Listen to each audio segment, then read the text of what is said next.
اور جب تم زمین میں سفر کرو تو تم پر کوئی گناہ نہیں کہ تم نماز میں قصر کر لو، اگر تمہیں خوف ہو کہ کافر تمہیں ستائیں گے، یقیناً کافر تمہارے کھلے دشمن ہیں۔ یعنی جب بھی تم سفر کرو، خشکی ہو، سمندر ہو، فضائیں ہوں، قصر کا مطلب ہوتا ہے کمی کرنا، چھوٹا کرنا۔ عام سفر میں مغرب اور صبح کی نماز پوری پڑھی جاتی ہے، یعنی 3 فرض 2 فرض، اور دوسری نمازوں میں 4 کی بجائے 2 رکعتیں پڑھنا، یہ قصر کہلاتا ہے۔ صلی اللہ علیہ وسلم کی زوجہ حضرت عائشہ کہتی ہیں کہ جب اللہ تعالیٰ نے نماز فرض کی تو اول 2 رکعت فرض کی، پھر حضر کی صورت میں یعنی گھر میں اسے مکمل کر دیا، 4 بنا دیا، اور سفر کی نماز کو پہلے فریضے پر ہی قائم رکھا۔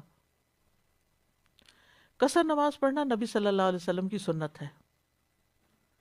ابن مسعود کہتے ہیں کہ آپ صلی اللہ علیہ وسلم سفر میں روزہ رکھتے بھی تھے اور چھوڑ بھی دیتے تھے، اور 2 رکعت نماز پڑھتے تھے اور ان کو ترک نہیں کرتے تھے، یعنی 2 رکعتوں سے زیادہ فرض نہیں پڑھتے تھے، یہ مطلب ہے۔ مغرب کی تو بہرحال مغرب 3 ہی ہے۔ صحابہ جو تھے وہ قصر نماز کو ترجیح دیتے تھے۔ عبداللہ بن مسعود سے روایت ہے، میں نے رسول اللہ صلی اللہ علیہ وسلم کے ساتھ منا میں 2 رکعتیں پڑھی، ابو بکر رضی اللہ عنہ کے ساتھ منا میں 2 رکعتیں پڑھی، عمر بن خطاب رضی اللہ عنہ کے ساتھ منا میں 2 رکعتیں پڑھی۔ کاش کے 4 رکعتوں کی بجائے میرے حصے میں وہی 2 رکعتیں آئیں جو اللہ کے ہاں مقبول ہوں، یعنی مجھے اس پہ افسوس نہیں کہ 4 کیوں نہیں پڑھی، وہ 2 جو اللہ قبول کر لے اور پسند کر لے وہ زیادہ بہتر ہے، کیونکہ اللہ تعالیٰ کی رخصتوں کو بھی قبول کرنا چاہیے۔ اب سوال یہ پیدا ہوتا ہے کہ کتنا سفر ہو، کیسا سفر ہو؟ تو سفر سے مراد سفر ہی ہے جس کو عرف میں سفر کہا جاتا ہے، ٹھیک ہے؟ اس میں میلوں کی تعداد یا دنوں کی تعداد نہ تو قرآن میں اس کا ذکر ہے نہ کسی حدیث میں پتہ چلتا ہے، لیکن علماء نے نبی صلی اللہ علیہ وسلم کے سفروں کو دیکھتے ہوئے کچھ اجتہاد کیے۔ تو کسی نے پھر 19 یا 21 کلومیٹر، 3 فرسخ جو 21 کلومیٹر بنتے ہیں، تو اس کو رکھا کہ اگر کوئی 21 کلومیٹر کا سفر کرتا ہے شہر سے نکل کر، شہر کے اندر ہی نہیں 21 کلومیٹر، کیونکہ اب شہر بہت بڑے بڑے بھی ہو گئے ہیں۔ اسی طرح دنوں کے بارے میں اگر آپ صبح گئے ہیں اور شام کو واپس آ گئے تو بھی قصر کر سکتے ہیں، ٹھیک ہے نا؟ ابن عمر کہتے ہیں رضی اللہ عنہ، میں دن کی 1 گھڑی سفر کرتا ہوں اور میں نماز قصر کرتا ہوں۔ نبی صلی اللہ علیہ وسلم نے اپنے ہر سفر میں قصر کی، خاص سفر کتنے ہی دنوں کا تھا، ہر سفر میں قصر۔ کسی ایک موقع پر بھی یہ نہیں ملتا کہ آپ نے زیادہ دن ہونے کی وجہ سے قصر چھوڑ دی۔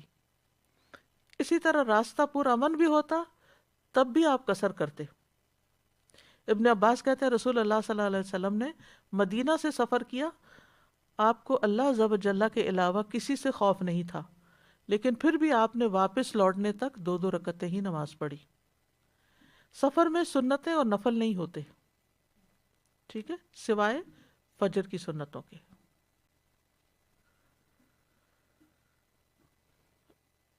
ابن عمر حفص بن عاصم کہتے ہیں ابن عمر سفر میں تھے، انہوں نے فرمایا میں نبی صلی اللہ علیہ وسلم کے ساتھ رہا ہوں، میں نے آپ کو کبھی دوران سفر نفل پڑھتے نہیں دیکھا، یعنی نماز کے ساتھ، ویسے تو آپ سواری پہ پڑھتے رہتے تھے۔ اللہ تعالیٰ نے فرمایا جس کا ذکر بلند ہے لقد کان لکم فی رسول اللہ اسوۃ حسنہ۔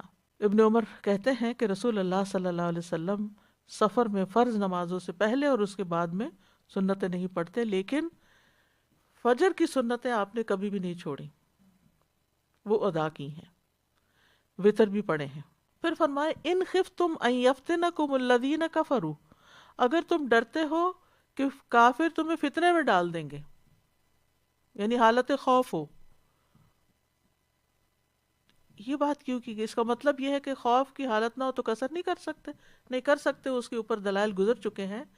یہاں خوف کا ذکر خاص طور پر اس لیے کہ نبی صلی اللہ علیہ وسلم کے غالب اسفار یعنی سفر جو تھے وہ خوف کی حالت میں تھے، یعنی کبھی کسی ایکسپیڈیشن پہ جا رہے ہوتے تھے اور کبھی وہاں پر اسی مقصد کے لیے رہ رہے ہوتے تھے اور کبھی اسی کے حالت میں واپس آ رہے ہوتے تھے۔ لیکن اس کے علاوہ بھی جیسے حج کا سفر تھا تو اس میں بھی آپ نے قصر کی ہے۔ تو حالت خوف کے علاوہ قصر کرنا جو ہے یہ اللہ کی طرف سے صدقہ ہے۔